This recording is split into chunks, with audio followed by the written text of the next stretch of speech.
had a couple of requests for a lake holiday specific market update, so I'm going to do this. We're going to actually do a deep dive and go all the way back to 2016 and compare all of this so we can figure out kind of what's happening in the market for buyers and sellers. So let's get started with what is on the market right now. So we currently have 7 homes that are either active on the market or under contract. So let's dive in. So first we have 4 homes that are under contract, and there are different types of contract statuses basically in the MLS and some rules that we have to follow for them. So you will see pending or active under contract or A/C on most websites for these. And here are the differences. So active under contract means there is a contract on it, but there are some contingencies. So it could be a number of things like a home inspection or a home sale contingency. Once those are removed and you're past those contingency times, then the home moves to pending. So pending means there are no contingencies except financial or appraisal.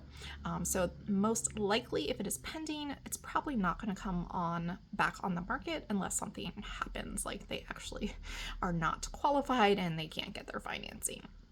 But if it is active under contract, it might come back on the market if they back out based on those contingencies like home inspection. Okay, so those are the differences. So we have 4 that are pending. So let's look real quick. We got 6 days on market. We've got 16. We've got 8. Got 265. This is a seller that massively overpriced in the beginning and spent a long time on the market and ended up, I'm fairly confident in saying, getting a lot less than they would have if they had actually gone on the market at the price they should have. I had this listing and I fired them because there was no way we were getting that. They did not do what they needed to do to the home to get that price. So they went with another agent at the highly inflated price and spent all of that time on the market and price dropping. So this is the story for the sellers that think they either want to leave room to negotiate or they're going with an agent that is telling them a price that is far above anyone else is telling them, right? They're trying to buy the listing from you. They want the listing because they're just going to beat you down on price so that it finally sells, but they get to put their name on there. I don't do that. I'm not going to take your listing if you are not realistic about the price because it's not going to help you. This is what happens. You end up getting far less than if you had actually just priced your home correctly in the beginning. You're wasting time, you're wasting money, and you're not going to waste my time and my money because it's not fair to you and it's not fair to anyone else. So we're just not doing that. This is what happens. Okay, so 265, so we've got 74. This one is still active. Again, they might be overpriced if they are, I don't know what feedback they're getting. I have not run comps on this one, but looking at those days and our average that you will see, it's almost always price. Okay, this agent's great. She does great marketing typically, so it's price. It's just price.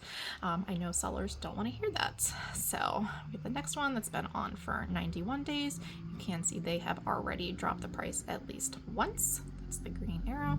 And then we have one that is a new construction, but it is not started. So these people are essentially waiting for a buyer who wants to build on that lot. So typically we will list it as a lot. People can buy themselves, do their own plan, all of that. And then sometimes we'll have a builder put together a plan and market it as a house that can be completed. So that is what that listing is. So it's not actually done and built. So really we only have 2 homes on the market right now. Okay, so let's take a look at this entire year, what has sold, and all the details. Okay, so we have 54 homes that have sold from January 1 to November 4th. And I have placed them in date order. So this is starting in January. And what I want you to look at is the arrows. So the red means that when it closed above the list price.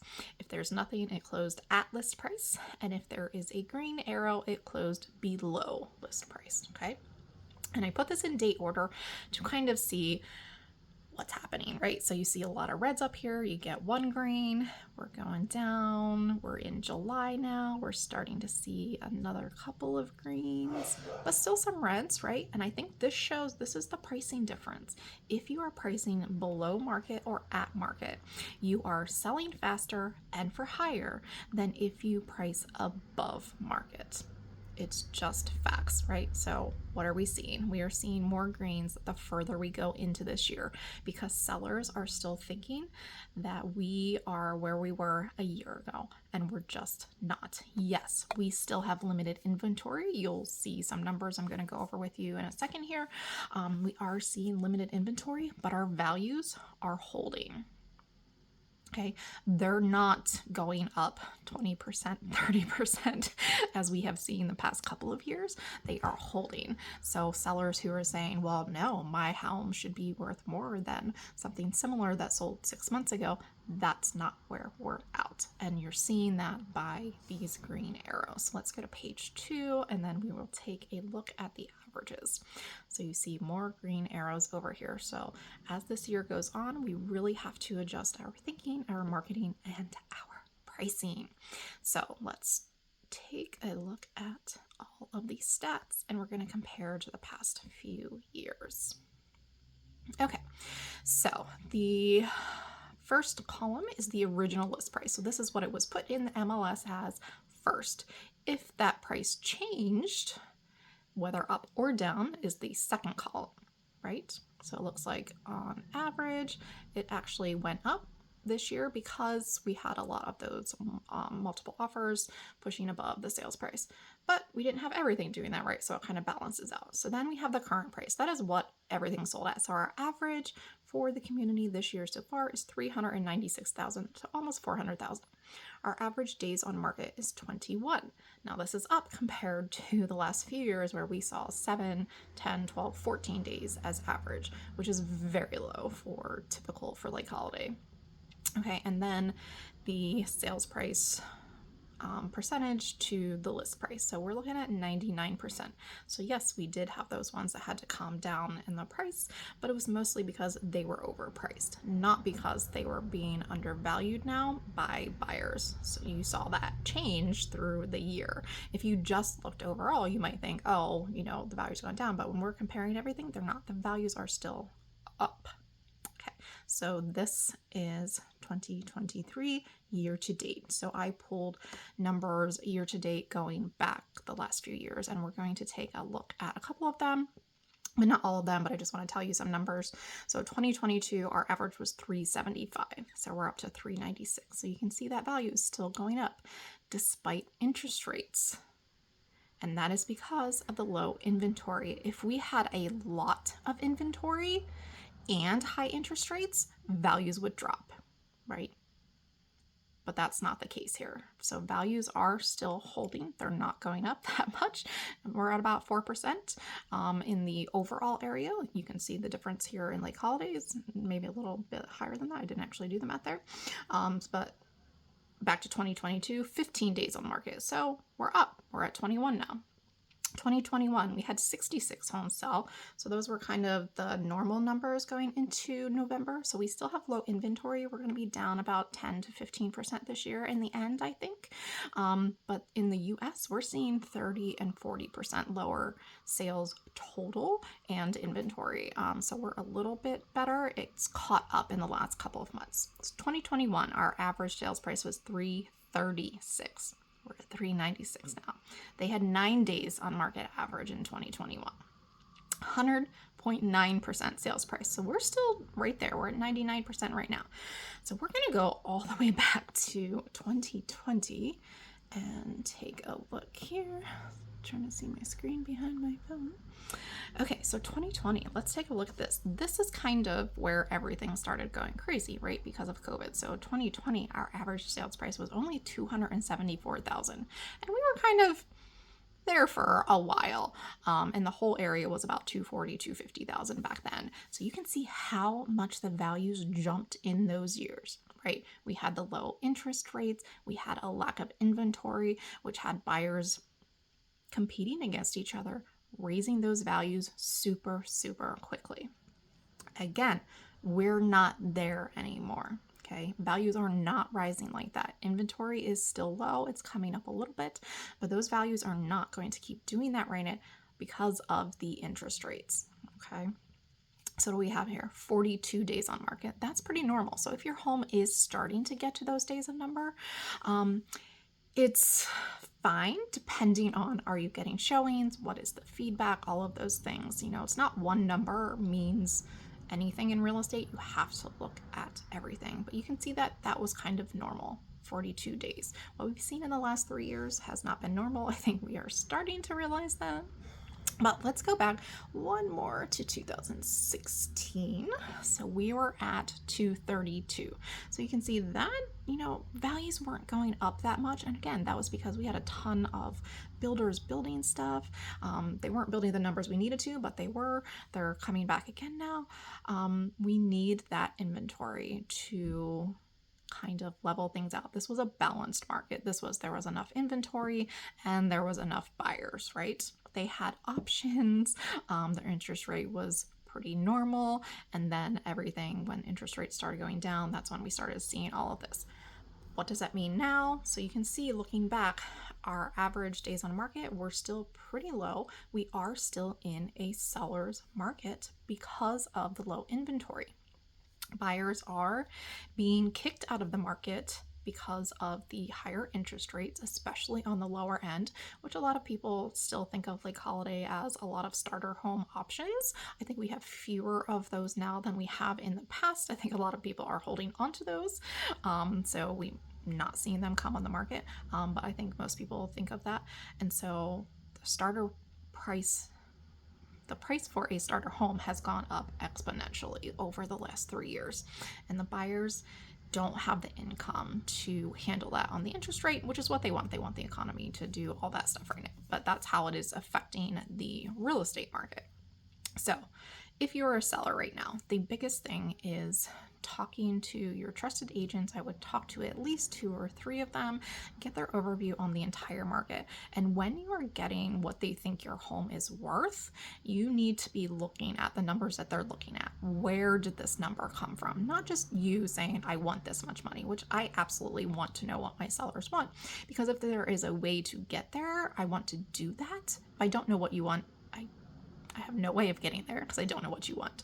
So you have to remember that this is a conversation where you have to trust them and they have to trust you, and you're working together. So let them know what you want, what you need, what your bottom line is. That is not a bad thing if you are working with a trusted real estate advisor. I'm always going to want to get you the most money that we can, but if you have other goals, you need to sell by a specific date and money is less important, that I need to know that so that we can figure out how can we get it sold. If you need it sold within a week, how are we doing that? There's different variables. It's not just price, but it's having that trust and having the conversation. What do I need? What do I want? What do the comps show? Who is our buyer going to be? Because if you are selling a waterfront home, it's probably going to be a cash buyer. 4 out of the 5 waterfront homes we've sold this year have been cash buyers. That means we have to worry less about appraisal potentially, unless we think that it's going to be financed. So we're going to talk about all of those things. So again, you need to trust, you need to have those conversations, ask the questions, why? How are you going to market to actually get me this price or this timeline that I need? Or I need a cash buyer. How are we focusing on buying those? It's not just tell me the highest price I can get. I'm going to hire you because that is what I want, and you're not thinking about those things. So you don't want to be that person that's overpricing right now because they're getting killed by days on market by the end, and they're getting less money than if they had started at market value or even below market value, to encourage multiple offers. So that's on the sell side. The buy side, obviously interest rates are high. There's going to be a problem when the interest rates get back down to the 6s and the 5s, because every buyer like you is going to be out shopping. And what's that going to do? Because we still have low inventory, it's going to cause the whole situation again with multiple offers and having to waive home inspections and all of that. So it's kind of weighing your options. what can you get now? You're also going to be at higher value, right, when those interest rates come down. So sitting down and doing that math with a lender to say, okay, I think values are going to go up 3% this year or 5%. How many years is it going to be until I can actually buy? What if rates don't go down to 5%? Right now, you're buying at a high value and higher value, and still that high interest rate. So, running scenarios is very important for buyers right now, and a lot of it is really just to come up with options for you for your specific situation. So sitting down and calling an agent first is great, but you've got to get with that lender if you have to finance, because you need to know your options. You need to know if you need to fix anything. It might be better for you to buy in a year if you pay off one specific bill. They can run all of those, and you just need to do it because it's the only way to know what is right for you. Real estate is very personal and specific, and your finances have a lot to do with it. So let me know if you need a lender. I have 3 that are just absolutely amazing. They will sit down and do a whole scenario with you. So there you go. That was a little while. If you stuck with me, that is your kind of huge overview for Lake Holiday. It's obviously still my favorite community in the Winchester area, so I'd love to help you if you're looking. Sellers, you guys know I am here for you. Even if you want to sell off market, we're doing a couple of those. And we have buyers that are waiting for very specific things. So if you are thinking of selling and you want to let me know what you have, I can go, oh, I might have someone. So reach out either way.